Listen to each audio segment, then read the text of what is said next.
It's a Mad Master here, doing another video.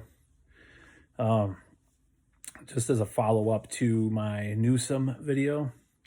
So there was a claim by Newsom that he was outdoors during his restaurant party visit. However, we're lucky that we have the New York Times to thank for some very revealing photos that have come out of this alleged outdoor party, which do show, one, no social distancing. I mean, New York Times, I'm dubious, they have some dubious associations in, the past and the present. I'll just say that. But, when they're talking about this kind of stuff, I'm just like, it sounds weird, but I tend to believe them. I used to really like it back in the day, like when I was growing up, I think I once bought, like when I was a little kid, I was like 11 or 10. I bought the New York Times. I was like, the New York Times, it's a great paper. Oh my God. And I used to read it.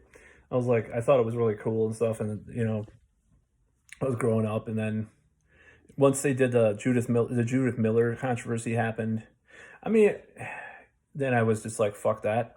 But, like Rolling Stone has Matt Taibbi, but they also had the whole, what university was that? The whole rape scandal was it Penn State or something? Which they reported, they reported on this thing that was unverified and it got in all this trouble and stuff. So every media company or media source has their problems and has their skeletons in their closet, and that's New York Times is no stranger. But this article had pictures from this restaurant and doesn't look outside to me. It looks pretty much fucking indoors. Newsom's there and some of his staff, and they're all crowded about. I might not get to this because I have other things to do, but I'm gonna try to I'll try to put the link as soon as possible in the low bar of the lower description of this video. So it's just it's a bunch of bullshit. I guess Newsom has some kind of new curfew, which isn't. I'm surprised it's not worse than it was, because I guess maybe it's because of the fallout from this. But I guess Dianne Feinstein had some fallout from some kind of hypocrisy as well the other day. It's just, you can't even keep track anymore. These people that are just total hypocrites with regards to this. It's just complete nonsense. It's just like every other day you hear about some type of person that was like, all important and smug about, Trump supporters and the coronavirus and all this stuff. And they're caught, with a lover or, going interstate, doing interstate travel. And I guess someone else was like on a vacation, like some governor. And it's just like, it's every day. These people are fucking total hypocrites. It's just complete madness. It's maddening. You've got to wonder, like, they're trying to quell conspiracy theories, but it's just like there's two things that happen as a result of this. One is the conspiracy theorists will be like, see, hey, this thing is no big deal. Look at this governor or mayor. They weren't social distancing or wearing masks with their friends, so I don't have to do it because it's all part of the Great Reset. It's all conspiracy. Or, another person's going to be like, like I put on Facebook today, it's like, until the politicians are following their own fucking guidelines, I'm not going to follow their guidelines because they are full of shit. If they don't believe this is that, if they believe this is that dangerous, they would be fucking sequestered in their house since March, right? As far as what the media has said, like if you go by the tone and the not necessarily always the content, but the tone and like the alarmed demeanor of the media about the virus,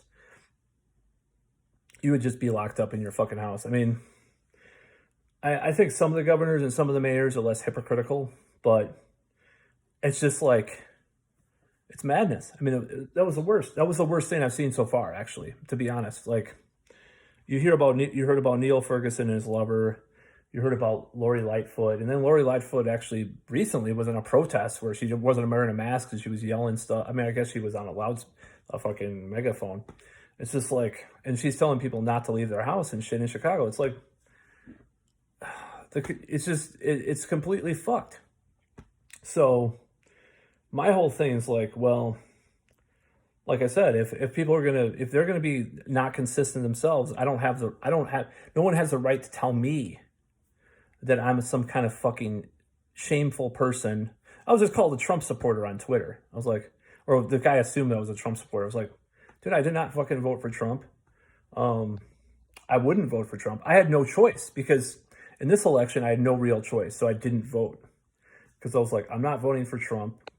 I know he said he's given some evidence that he doesn't want lockdowns, but he sure as fuck is not stopping the lockdowns either. You know, he's not doing any executive orders like he's wont to do, you know? So it's a bunch of bullshit. Newsom is a fucking, you know, super mega hypocrite for what he did. You look at those pictures, you're just like, what the fuck, man? It's like from, was it Brave New World or was it 1984, like the party member, the highest officials get to do whatever the fuck they want. Every dystopian novel that's ever been written in the last fucking 100 years always has this thing, this one theme. The people that are in charge or in power, they get to do whatever the fuck they want. But the people, the plebs, the proles, as they call them in 1984. Well, actually, there was this weird thing with the proles and the proletariat in 1984 actually did have a little more freedom in some areas. And maybe it's becoming like that in America. Like, you have Florida, but you know, everybody else in the middle class is all fucked up. I don't know. Because I have to read 1984 again, but the major premise is this. In the dystopian society, there's certain people, you know, they don't have to follow these guidelines or these, you know, edicts or rules or laws. But if you're below them, oh, you're the one that's a fucking shameful, evil person for not wearing a mask with a fucking lover or a friend, or not using the Canadian glory hole. You know, it's just like Canadian glory. That whole Canadian glory hole thing was hilarious, by the way. And if you don't know what I'm talking about, there was the Canadian version of the CDC basically recommended glory holes over sex in the coronavirus era for now. You know, over regular sex. Just fucking complete madness. So that's all I got to say. Newsom can fucking, you know, take his greasy hair and, you know, stick some fucking, I just want to light it on fire, man. Well, I shouldn't be saying that. I'll just say this. I hope he has like a Michael Jackson style, you know, like if you know about Michael Jackson in the 80s, his hair caught on fire. Like in this Pepsi commercial filming. I hope that happens to Newsom as a result of this bullshit, because it's just like, fucking, my God, this is just like beyond the fucking pale. You know, I don't wish anybody harm, by the way. I'm not threatening anybody. I'm just saying, you know, this makes me wish that his fucking greasy ass hair would light on fire. You'd have to fucking be accountable for all this bullshit. That's all.